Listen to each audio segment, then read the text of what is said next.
prostitutes. Is that the British one? Or is that the first one? The first. What is it called? That's cool.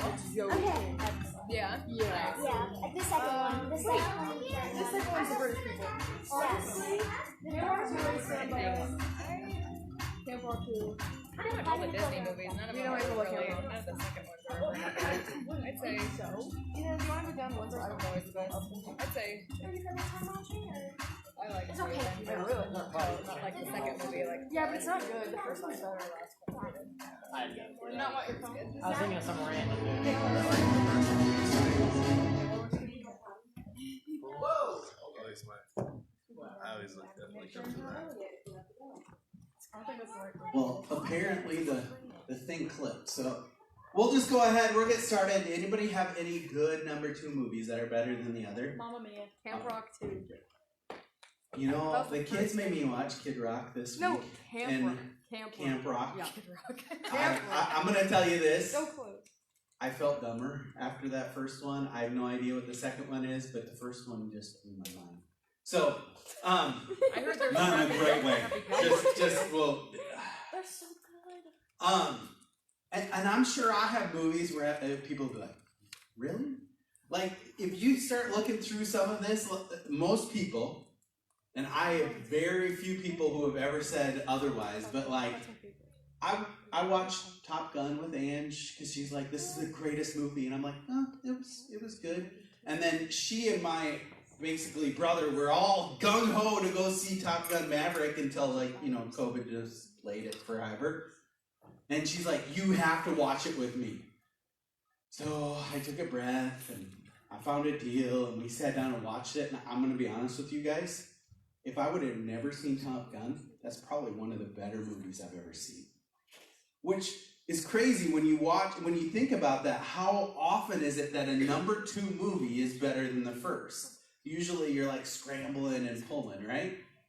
Well, this is what we're going to talk about today. So we're going to jump ahead, and as we get going, I didn't write all my notes down here, so my brain's kind of scrambled today. But one of the things that we are getting into is as we go through the books of the Bible, we start to see kind of a trend and a pull where most people, let's be honest here, most people think if you read the Bible front to back, it's in timeline order, right? It's not even close. Now, there are a lot of things that clump together. Like, for instance, we're currently in the history part of things. And so Ezra and Nehemiah are actually right there with each other. In fact, Nehemiah is the sequel to Ezra. So, take this into effect. Ezra is all about rebuilding the temple in Jerusalem. So if we remember last week, it was, we have to build the temple because we have to worship God. And Nehemiah is all about rebuilding the walls, protecting the city of God. Ezra, I like some of this. Ezra talked about when he heard the word of God and he heard the law, he ripped out his hair and his beard because of all the people's sin. Now, Nehemiah is probably a little more of my style. He didn't go and rip his own out. Instead, he went and if you look this up, somebody wrote new instead of Nehemiah. So in Nehemiah chapter 13, and it starts in 25, it literally says, because of the people's sin, he went out and confronted them and cursed them and persuaded that they needed to change by pulling out their hair and their beards and beating some of them until they made a vow saying, we're not going to do this anymore. So it's funny because Ezra is a lot more about the personality and the person and how things wreck you. And Nehemiah is all about the leader. And Nehemiah is a huge leader, which you wouldn't actually anticipate. You wouldn't think that this is who he was when you look at his track record and where he came from. So let's get into this just a little bit. In Nehemiah, so a couple of things. We're in book 16 out of 66. We are not very far in. You guys are like, oh, okay. We're still going. I mean, we're what? We're 4 months into the year. We still got a whole bunch of months left to get to the end. Jewish tradition writes Nehemiah as being the author. Now, here's the cool thing. Most of the book, it says I. In fact, if we go to that Nehemiah chapter 13 where it says, he goes, and I cursed them, and I pulled out their beard and their hair, and I beat them, and I... Like, wow. He's got a little anger issues coming out, doesn't he? Like, there's a lot that goes on to him that really help us identify this is what it is. In fact, the type of literature, again, we're in the history. We're in the history of all of Israel, and we don't have a whole lot of history left. We're going to start getting into some of the poetry and the songs, and then we're going to get into the prophets. So this is still quite a ways away. 445 to 420 BC was when we kind of look at when the walls back around Jerusalem were rebuilt. This is a huge thing because back in those days, people just wandered around and killed each other. Like that was the time frame. And so if you didn't have walls around your city, you're basically a sitting duck for somebody to come by and just kill you and take what you have. That's what they did. Aren't you glad you don't live in a time like that today? Like, think about that for a second. The fact that you have walls around your house means nothing, or locks on your doors. People would just walk around, blast through, and take what you have because they want it. We don't even think that way anymore, do we? Like, the people who think that way, we put them away. We put them behind walls, right? Like, it's totally switched dynamics. And so Nehemiah was a huge pull in this, and we're going to get into a lot of what he did. But it is all about leadership. In fact, the big idea is leadership strategies to advance God's kingdom. Like, if there is a master class on leadership, it's Nehemiah. Which is crazy to think about because this is the guy who beat up people, right? And this is not at all who you would think he is. In fact, I want to stop and I just want to pray over this because I think there's a lot to this that we need to really pull in. So, Father, we just lift up our time with you right now. We just ask that you would bless us, that you would help us to understand Nehemiah and his heart. Not the little things that he did here or there, but his actual heart of why and where he was. To understand the leadership side of things, but to understand the heart behind why he led. The heart behind why he had to rebuild the walls. The heart behind all of it. Because you felt that this is such an important story that you included it for all of us to learn from. So I pray that we do in your holy name. Amen. So we're going to jump into this. Actually, we're going to jump right into the first part of the first chapter because it's really good for us to understand where we're coming from. So Nehemiah chapter 1, start in verse 1, it says, "And it came to pass in the month of Chislev." I have no idea what that month is. Back time, they used to do different things. So in the 20th year, as I was in Shushan, the citadel, that Hanani, one of my brethren, came with men from Judah. And I asked them concerning the Jews who had escaped, who had survived the captivity, and concerning Jerusalem. So Nehemiah was most likely born away. And so he had only heard the stories of what was going on in Jerusalem, of how great of a city it was, and Solomon and David, and how God brought him. Like, he had just heard the stories. He had never seen the city, and he was asking about all the people who didn't get rounded up and brought with them to captivity in Babylon. And so as he asked, they just said, the wall of Jerusalem, or let me back it up, and they said to me, the survivors who are left from captivity in the province there are in great distress and reproach. The wall of Jerusalem is also broken down, and its gates are burned with fire. So take a minute, okay? Think of what you would consider a great city. Like, usually when we throw out things, we're like, oh, New York City is a great city, right? Well, we all know that it's full of trash and all kinds of other stuff. But if we back ourselves up, think of what you've heard of the greatest city of all time. And you've heard this in stories over and over and over. And you know the entire layout in your head. And you imagine its glory. And now, somebody comes up to you and tells you that it got burned down. All the greatness that you have ever thought of, everything that you had hoped and dreamed of visiting someday, is in rubbles. This is where Nehemiah is at. His brain is like exploding. And it just says that, so when it was that I heard these words, I sat down and wept and mourned for many days. Imagine that for a second. Like, this is your dream to go here. Anybody have a dream to go to any city? Like, you want to go to, some people are like, I'm going to go to Paris. Nothing. Like, most of us have an idea where we want to go. We want to go see something great, spectacular. And now, you get the news that it's gone. It's toast. Your chance to see this glorious thing is gone. This is where Nehemiah is at, and he's just broken.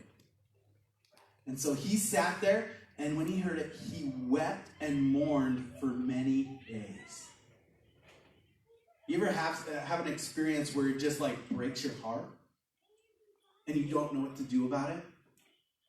This is where we need to stop and understand what is going on with him. In fact, this is the first point of this is simply that we need to embrace your holy discontent. And you're like, your holy discontent. We put a nice little picture up here. Anybody know this guy? Popeye, right? He used to have this phrase, this is all I can stand and I can't stand it no more, right? Something's usually happening in the background. Brutus is usually being a jerk like normal, eating all the hamburgers and not sharing with anybody else. It's, kind of the whole of it. But it's usually something is going on and you get to a point where you're like, this is enough. You ever been there?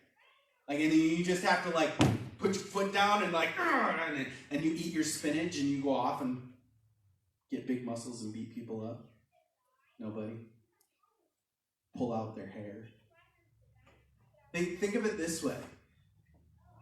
God has put something in your life that is wrecking you. Like, and you may not know how to verbalize it in words, but you're just like, This is Nehemiah. He's hearing all these things about this great city that he wants to go to, that he calls home, even though he's never been there. And now his city's gone, and his heart's broken, and his heart's angry. This is a holy discontent that we all get at times. You're like, we all get it? Let me walk you through this. So many of us have this feeling where we know there's injustice going on somewhere. It may be for something like, you may be wrecked for kids who can't protect themselves. You may be wrecked for like people in general, like in a certain situation. Pastor Carly, who is up there, her heart is for kids to know Jesus. Like, that is what she wants to do. And even though like her job description changes, her heart is still broken for that. Let me go this way. So a little over 2 years ago, or right about 2 years ago, it was a little over 2 years ago, when we moved down here, my brain, I was in a fog. My wife's holy discontent was, we have to go somewhere else. I know something's brewing. God's calling us somewhere else. And I'm going, I don't feel that. But I listened, and I'm here, and we started visiting churches. And not just like one, we visited a lot. And sometimes we would watch them online, and it wasn't that they were bad. It was just like, I felt this holy discontent where people were talking about being this good person. Or they were so focused on their one line thing that they literally were like glazing over what's in this word. And people just didn't know. In fact, I got to the point where I was sitting at school and I'm reading my Bible and I'm just furious. And then it got to this point where I sat in a Christmas service and they didn't even talk about Jesus. And I'm thinking, what is going on here? And this fire started burning in me. My whole head turned red. It's cold outside, right? My head is red, burning with fire, because I know that the only reason that we should be going to church is to learn about Jesus, to celebrate Jesus. Like, our community should be about Jesus, and all I'm hearing from so many places is like, you can be a good person, and you can, and like, my anger got to the point where my wife was like trying to figure out, how do they hold me down so I don't go punch the preacher? Like, she could see that in my eyes. Because all I could think of was that we have lost any understanding of this book. And this is where I got so mad and frustrated. I said, okay, the 15 people that have told me we need to start a church, I think it's time. And that's where it went, and God's done other things with it, but we all have something where we have this holy discontent, this fire, this burning, where we know that something has to change. Something has to grow, and we have to discover what that is. In fact, once we do, I want to jump to the next part of the story. In Nehemiah, it says this. It says, I was fasting and praying before the God of heaven. So he got mad, and he was angry and sad and mourned for days. And then he prayed and fasted until God forgot. So this is the point where, as we continue in the story, Nehemiah is broken, right? He knows that his city needs to be rebuilt. This is God's holy city. Things have to change. And so he stopped and he fasted and prayed. Basically, I don't remember if I said it here in Sheraton the other day, but fasting is simply this: changing our reliance and moving it from I need food to I need God. It's not about like, oh, look at me, all the things that I do, because Jesus goes after people who are like, oh yeah, look at the Pharisees who fast and show the whole world they're fasting. No, this is, I need to change my reliance on everything else, so I only rely on God. And so Nehemiah stopped, fasted, he prayed, and this is our number 2. Fast and pray until God gives you an action plan. Now, I'm going to tell you, there are times where even if you have that action plan and you keep going, God's working on changing and breaking you so that action plan can be his and not ours. Now, that's a hard thing, because some of us get really angry, and what's the first thing we do? We charge out and do it, right? Because that's what we're going to do. But Nehemiah stopped and prayed and fasted.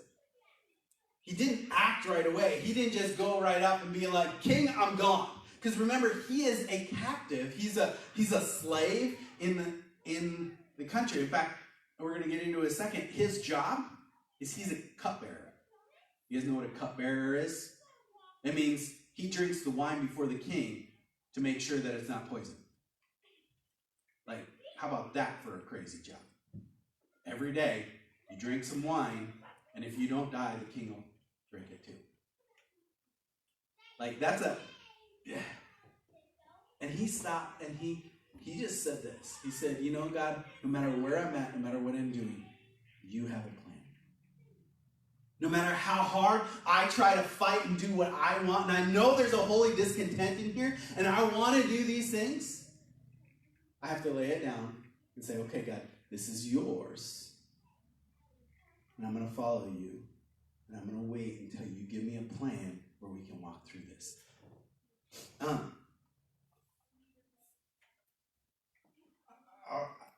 don't know if I've really talked about some of this, but some of you guys may know probably about Lila was a baby. So I would say before Lila was born, so 15, almost 16 years ago, I had this stirring that God was telling me that I needed to start some churches. And the whole thing is, I don't feel like I know how to start a church. And things transpired, and I went to my boss in a meeting, and we were talking. He goes, well, what does God tell you need to do? What's he stirring? What's that holy discontent. I said, I feel like God's saying, I want you to start some churches. I just don't know if I'm ready yet. And I remember telling him, I just don't know if I'm ready yet. And he put me in this thing, and we went from, this is an idea that I'm praying about, to go do it. And it was that fast. Like, we're talking from January to May. I was in a whole nother spot, a whole nother location. I multiple times said, I just don't know if this is God's time yet. I know this is what we're supposed to do. I just don't know. And it went from God's holy discontent to man's plan.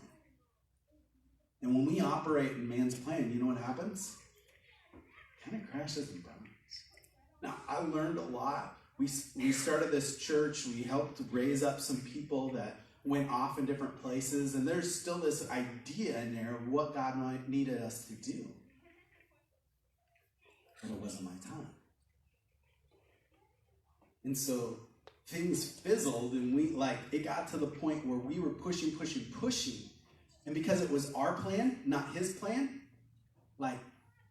we almost got divorced. We almost lost everything. I remember moving and saying, God, I don't know what else to do.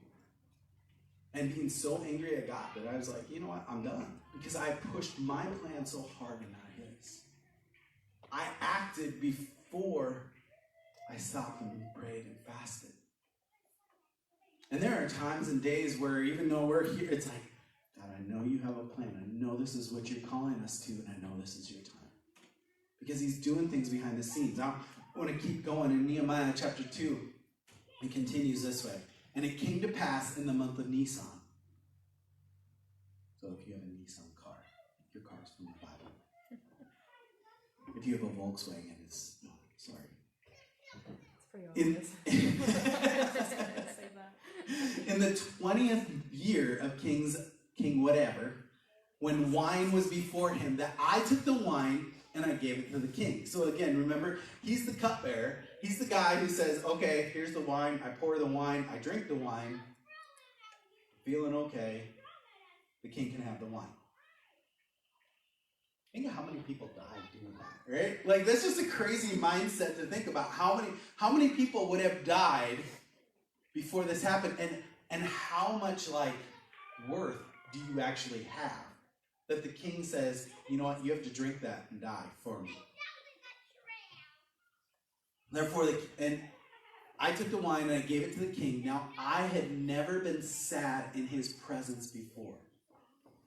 This guy's been around a while. Nehemiah's been drinking wine for a while, and nobody's dying. He's not dying, but he's never been sad. He's always been joyful, kind-hearted, and giving the king his wine. And the king looked at him and said, therefore, why is your face sad? Since you're not sick, this is nothing but sorrow of the heart. You guys know the difference between when somebody's sick and when their heart's just broken. You can see it on their face, right? And the king's thinking the same thing. This isn't he drank wine and now he's going to throw up. His heart is gone. And so the king goes to him, what's wrong? Nehemiah, so I became dreadfully afraid. And I said to the king, think of this. You are now in front of the king. You've been fasting and praying and knowing that God has called you to go and rebuild the walls of the place where the king has decimated himself, where his predecessor has taken that thing out. And you want to go to the king and say, I want to rebuild the walls of this city. Can you imagine how scared you would have to be to do this? So Nehemiah walks up and he says, may the king live forever. Why should my face not be sad? When the city, the place of my father's tomb, lies waste and the gates are burned up with fire. So he flat out tells the king, you know why I'm sad? Because my history, my ancestors, everything that I love and look towards is gone. Why can't I be sad? I should be sad. And the king said to me, what do you want? Can you imagine that? Stop right there. And God has placed this holy discontent on your life. And he says, what do you want? So I prayed to the God of heaven, and I said to the king. So he stops right there. Because God has given him this plan. God knows that this is what he wants to do. And he just stopped and said, okay, God, I don't just need strength, but like, how do I say this to the king without offending him? Because if he offends the king, what do? Kill him right there in the spot, right? Why not? If it pleases the king, and if your servant has found favor in your sight, I ask that you send me to Judah, to the city of my father's tombs, that I may rebuild it. Think of how bold you have to be. Like, you don't just wake up one day and be like, I'm going to go tell the king that what he did to my land was wrong, and I'm going to go fix it. Like, he took a big risk, did he not?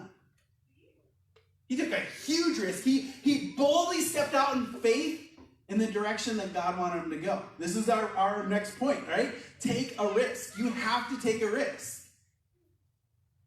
If God has put something deep in your heart and you have prayed and fasted and you know that this is coming from God, it's not just one day you feel sick or you feel bad about something and then the next day you're like, oh, that was just gas, right?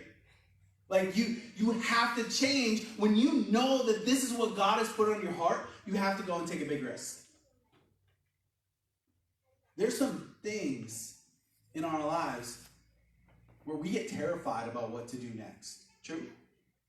Like, in our brains, we start rationalizing, how do we do this when this isn't the truth? How do we do this when I don't know how this is going to turn out? If God's put it in your heart, He's going to make it work. He's going to give you that plan. He's going to give those things to go, but you have to take a risk. 2 years ago, it was just like 2 years and a week ago or something, I sat down with Pastor Eric, and I said, okay, I think we want to do this. And he looked at me, and he starts running through all these personality things, and he goes, wait, so you're not a risk taker, and you're not a risk taker, and you're not a risk taker. This is from God. To be honest with you, I'm terrified to do any of this. And there are big things in the motion where I'm just like, but when God puts a holy discontent on your heart, and let me back up, and I started to share mine, right? I feel like there are so many times that we don't turn to this, that we don't turn to God.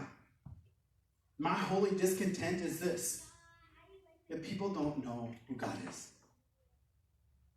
They don't understand what Jesus came. They think that he's some magic sky fairy who's going to grant their every wish. Like, I hear that so many times from people. Well, I prayed to God and he didn't give me what I wanted. So you care that God does these things, but you don't actually care about him? You want all the things that you want because your life is all about you? And too many times, I hear this over and over. Somebody once, lots of people have asked me, why do you plant a church in two areas? Like, let's be real here. There's like 20 churches in Albion. There's like 26 in Sheraton. Why do you plant that many churches? You go where God is calling you, and you do. You step out and you take a risk. And when you take that risk, you leave it in his hands. We have a saying as a staff. Logan, you like this. We have a saying as a staff. If God's calling you to do it and you need to take a risk, you need to step out in traffic. Is that scary? And you're like, oh, I can walk across this street here, right? You're like, oh, it's 2 lanes of traffic. It's not that big of a deal. People will slow down. No, I'm talking about stepping out in Austin, Texas with an 8-lane highway and people are driving like psychos. If God's called you to do something and there's something on the other side, yeah, there's going to be risks, and yeah, there's going to be things that could take you out, but you have to trust that he's going to protect you in all of that to make it to the other side, to where he's calling you to be. If you don't, you're not following him, you're following you. This is a hard point for us to understand, because when we want to do something, if you're like me, I think through, do this, do this, do this, do this. I got my checklist going. I got my plans and ideas. And if this doesn't work, I have my 17 other ways to work through it. Right? Sometimes we just need to go out, play in traffic, and deal with it as it comes. You need to try things. We have this other phrase. You need to throw spaghetti at the wall and see what sticks. And if that doesn't stick, then you change it and you go ahead and do it again. You need to get out there and do something, because if you don't take the risk, is anything ever going to change in your life? What is God calling you to do? That's the first thing, right? What's that holy discontent within your heart?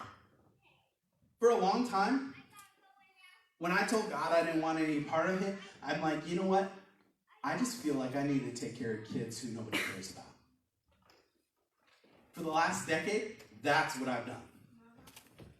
For the last decade, I've worked with kids that nobody cares about. Like, even my job right here, I'm pretty broken up this week because of the things that have occurred. Like, I got a letter yesterday that sent my brain into a spiral from everything, going, oh my word, that wasn't even a week ago. What's God calling us to do that we have to step out and take this risk? Now, I don't want to stop here. I want to get to this next little point, and we're going to move on. But Nehemiah 4:17 says, the laborers carried on with their work with one hand supporting their load and the other hand holding a weapon. When they went out and they started to build the wall, people said, we hate you. The king's going to shut you down. You can't do these things. We're going to come take you out. Like, they literally were threatening them over and over and over and over. If people aren't coming at you, you're probably not offending them enough that it's changing things. Now, I'm not saying go out and like purposely offend people and go after them, like, but I want to say this. If this is maybe more of my thing. If the Holy Spirit isn't convicting people and their hearts aren't being broken, like if I'm not teaching this word and people aren't like, I don't know what to think about that. I remember sitting in a meeting with this guy a while ago, and he looked at me and he said, we can't be friends. That's fine, I don't need any friends. He goes, we can't be friends because of this one thing that you don't believe that I believe. And I can prove to you where it is in the Bible. I said, I understand that. I just can't look at that one thing that you're saying and see God's whole truth in every part of it. He goes, well, we can never work together. I'm like, I'm here to bring peace. And if you're not willing to do peace, then you're not fighting against me, you're fighting against God. When we bring God's word, it offends people. Because people like their own way.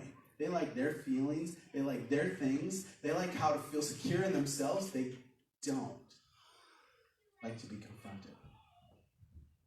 And when that happens, we can't quit. I love this word. We have to keep resolutely moving forward to advance God's kingdom. Resolutely means, think of that word, right? Resolute, resolution, like New Year's resolution. We have a goal in mind, and we have to keep pushing through even when it gets hard. I'm going to tell you, us Americans know nothing of hardness. We don't. Like, when I hear stories of all of our different locations all over the world, and I'm sitting here thinking, I don't know which hand to shake somebody so I don't offend them because they use one hand for eating and one hand for other things. Like, we don't even have that comprehension in our heads because we're like, oh, I'll just go wash my hands after I use the bathroom. I got toilet paper. Like, we don't even have an understanding of how hard life is. Life's going to get hard no matter what you do, no matter where you go. And anybody who tells you that life isn't hard is lying to your face. There is always pain in our lives. Think about Jesus. Did he stop there? And in fact, I should pull myself back a second. We have to understand that when we go ahead and we start doing what God has called us to do, that people are going to come after us. And so Mason reminded me of this a few weeks ago. We watched The Patriot. You guys ever seen that? We're lots of movies, right?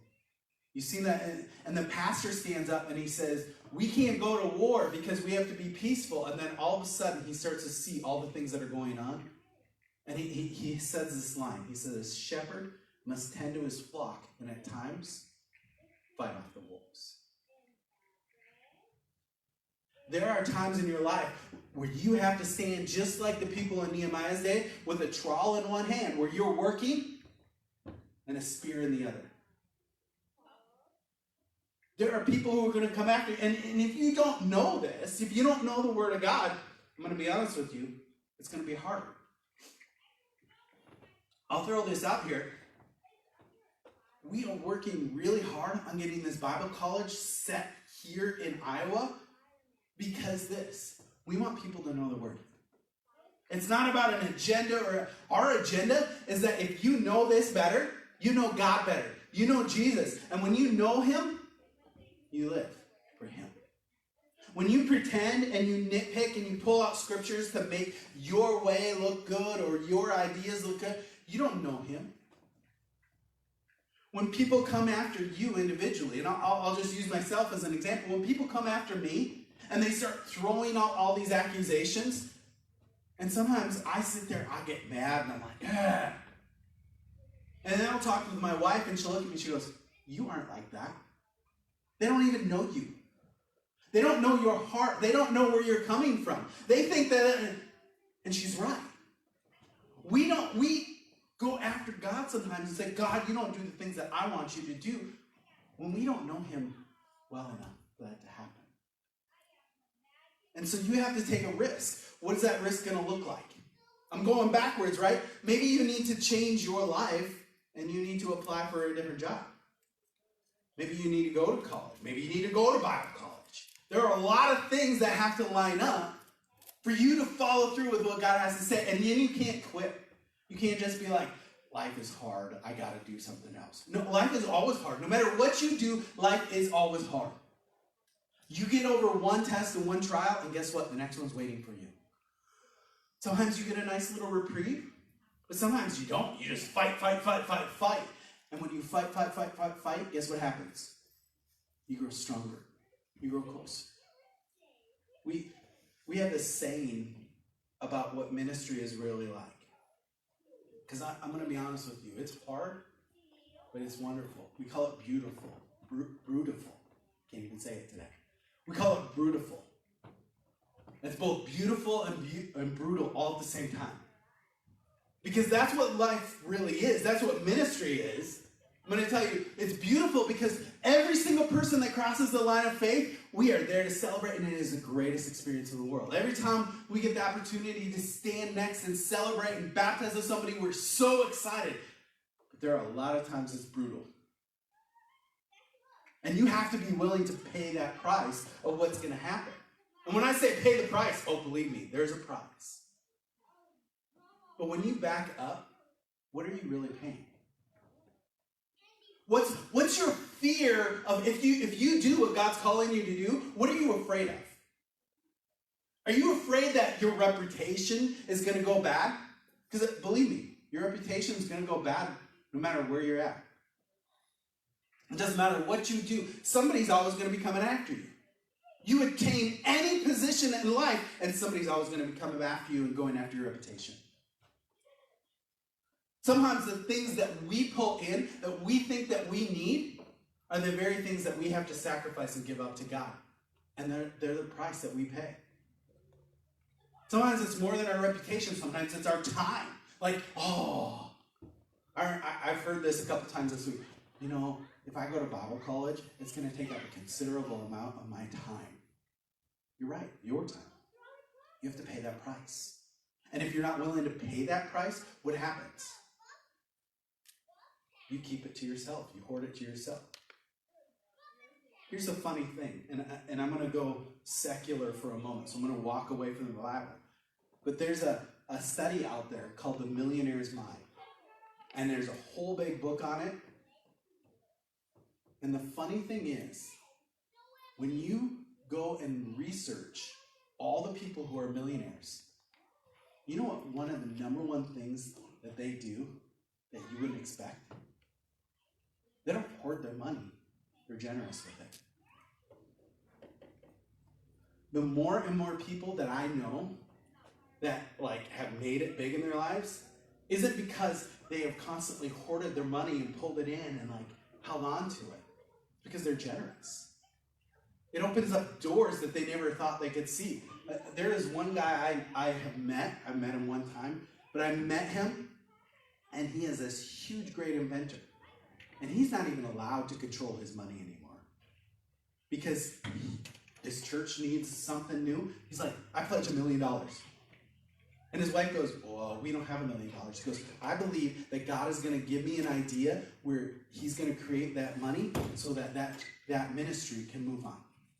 Like, that's how crazy he is. And you know what? Every time that he says, God's calling me to do this, I'm going to go do it. And he lays everything behind his reputation, his life, his finances. Guess what happens? God gives him the idea. He builds something that nobody expects him to do. I mean, this dude has invented guitars. He's invented bows, like bow and arrow bows, and the best of the best stuff. God has always given him something more to fulfill his needs down the road. Now, this doesn't just stop here, but I want to hit Jesus in Nehemiah. Jesus is like Nehemiah, right? You're like, what? Think of this for a second. Jesus, just like Nehemiah, had a holy discontent. The whole reason he came to earth, why? Was because his heart hurt for us. We throw out this verse, for God so loved the world, that his love, his deep desire, his discontent, God sent his only son. Jesus chose to come here, knowing exactly the pain and suffering that he was going to go through, knowing that the end goal was better than anything. When you look at this and you look at people's lives, I think of Sam Elliott and Elizabeth Elliott. And you guys are like, I don't know who that is. That's the dude who went down to the Amazon and he pulled up and somebody speared him right there.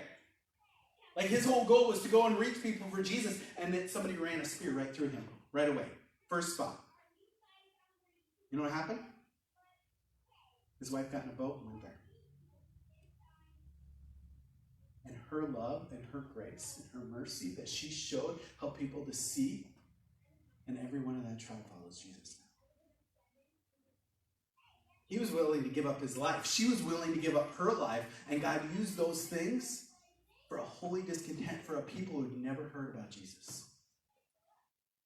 In fact, when we jump to the next one, Jesus was like Nehemiah. He was willing to do whatever it takes to complete the mission. Is that true? Whatever it took. Like, we're worried about if I do this, then, I have to give up this. And I'm not going to be able to follow all my TV shows because of all the time commitment. Like, the things that we think about are nothing compared to what he did. Luke 9:51 says, Jesus resolutely set out for Jerusalem. Jesus knew what was going to happen, and yet he said, nope, we're going. Well, God, Jesus, what if we went and did this? And he looked at his disciples and said, we're going to Jerusalem. But if with these people and the greatness, the beautiful side of things, right? The healings, the wonderful things. And Jesus said, nope, it's time for the brutal. I'm going to Jerusalem. Let's go. Every single time we look at this, every single time that we see this, God's doing something different. And we can't just stop here, because if we just look at this and go, wow, look at what Nehemiah did. Wow, look at what Jesus did. What about you? How do you apply this to your heart and your life today? Right? How do we bring this in? And so, I believe on your note sheet, there's a couple questions. There's 4 questions, right? And the first one is, what is your God-given holy discontent? What has God laid on your heart that makes you feel sick? That makes you just yearn for something different, for something more? What is your God-given holy discontent? And you may be sitting there going, I just don't know. No, I think you do. It is the thing that drives you wild. The thing that makes your mind go, I can't believe people do this. I can't believe this all plays in. Like, this is the thing that you need to stop and write down. Now, I don't have a whole lot of time because I'm really going over, but you need to spend some time and pray about what is God wrecking you about? I have a friend who came out of sex trafficking and said, that's my heart. And she's going after it. She's getting these degrees. She's learning about how to go and teach people about what she experienced and what other people experience. Like, that is her heart. I know people all over the globe who are like, you know what? This people group way over here, way in this other country, they need Jesus. And the way that they've been taught isn't the way that they need to know him. It's not the way that the Bible presents who Jesus is. And we need to go and teach the Bible. I've known people that if the people who they hung up with found out what they were doing, they would kill them right there. Because they were sharing it with the people who say, kill all Christians. And yet God put that on their heart to go out. Not all of us have the same discontent, and that's okay. My discontent literally is teaching this. It's teaching about Jesus, teaching about God, because people don't know him. I'm going to be very blunt here. Especially in America. America is a boat of garbage when it comes to knowing what the scripture says. We've watched these little parts on TV. Nobody really knows who truly Jesus is unless they study his word. And they pull themselves out of it. This is not about you. This is about him. Number 2, what are you willing to pray and fast and ask God for a plan of action? That plan of action could take years. I want to back up for a second. Pastor Eric, who's the founding pastor of Free Grace United, went to his pastor one day and said, I feel like God's calling me to plant a church. And his pastor looked at him and said, you're not ready. And he was like, God told me. God told me this is what I should do. Like, he's throwing all this up. 4 years he prayed. Every day he prayed, God, I know you were calling me to start a church. I don't know what your plan is. I don't know what you're doing. But I want to leave with the covering of my pastor. 4 years later, he came up and said, it's time for you to start a church in Elk River. Pastor Eric goes, where's Elk River? God provided a plan for it. God provided means. Same thing here. We don't know what God's up to. My heart, I've got some big prayers over the next couple months. I have some big prayers over the next day. I'm not going to lie. And a lot of it has to do with my holy discontent that God is teaching me, calling me to teach his word. What risk are you willing to take? Are you willing to give something up, to get off of there? What is God asking you to give up? I guarantee you, the thing that he's asking you to give up is the thing that you hold as your God in your life. Maybe it's finances. Maybe he's saying, you need to go take a job that's not going to pay you as much. Well, I don't know how I'm going to pay the bills. My experience, God always comes through with that stuff. A terrifying experience to take a leap of faith and walk out in traffic and be like, hey, it's Frogger time. Sometimes we take a step forward, sometimes we take a step back, sometimes we have to go over the side and we keep watching. Where is God leading us? And when you're darting in and out of traffic and just praying, guess whose reliance? It's not your reliance, it's not your skill. You're relying on God to protect you, right?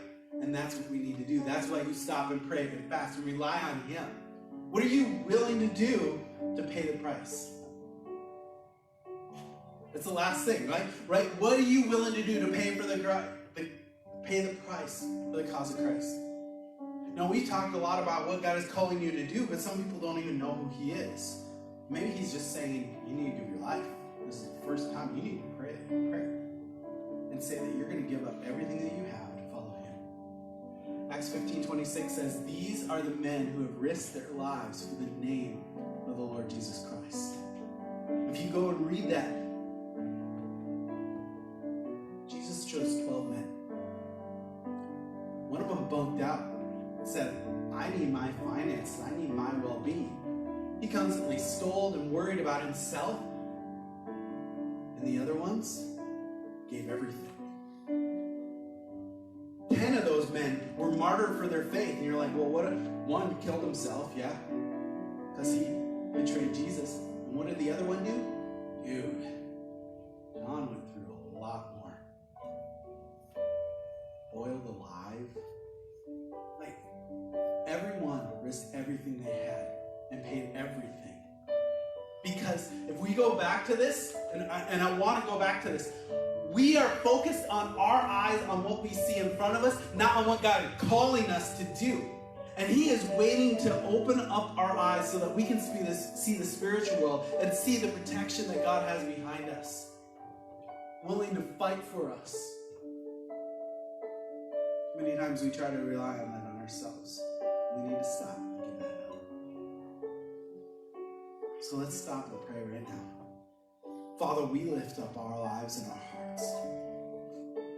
I pray that you would reveal a holy discontent to every single person here, that they would commit some time this week to praying and saying, God, what wrecks my heart? What are you giving me that I know we have to change and move forward from? And we can't just hold on to the hurts and the past of our own lives. We have to give them up for you and take the risk that we never thought was worth it. To get rid of the excuses that we hold so dear. Father, whatever it is that you're calling us to do, I pray that you would give us the strength to move forward and fight for you. God, if we're stuck and we don't know what we're doing right now, I pray that you would just start to lean on our hearts. For those of us who struggle with holding on to things that sometimes we trust you, or maybe we haven't fully committed things to you, but today's the day that we need to give this up.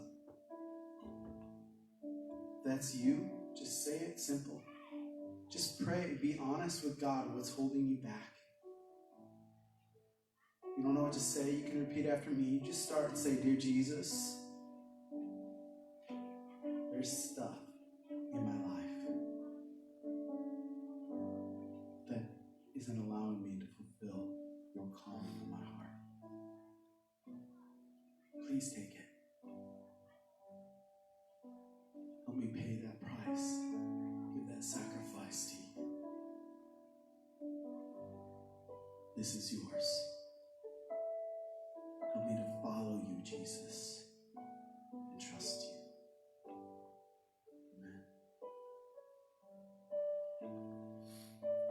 A little long, but I just want to encourage you guys. Take this note sheet. If you didn't grab one on the way out and write it down.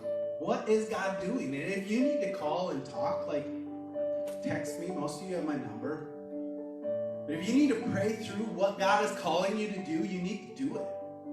Some people are called to go work in kids ministry. Some people are called to lead Bible studies. Some people are called to lead churches. Some people are called to do great things.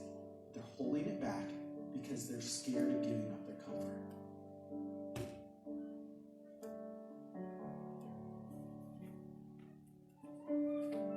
I got a text this morning. Some of you guys know,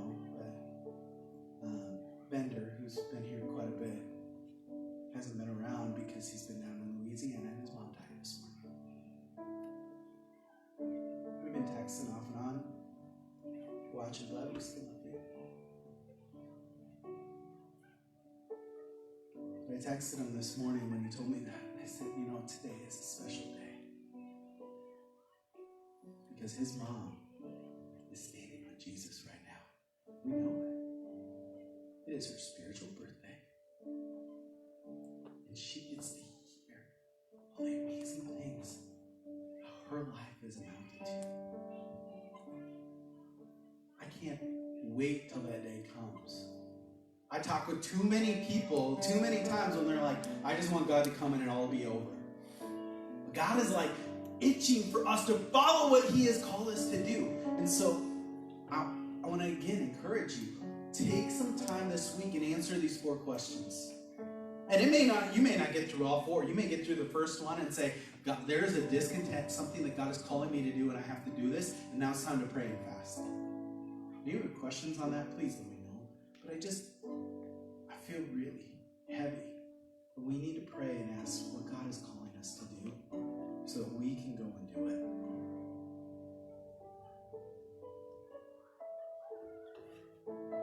If you guys need some time to pray, or I'm always here. Otherwise, we're going to go ahead and close things up and just say our final blessing.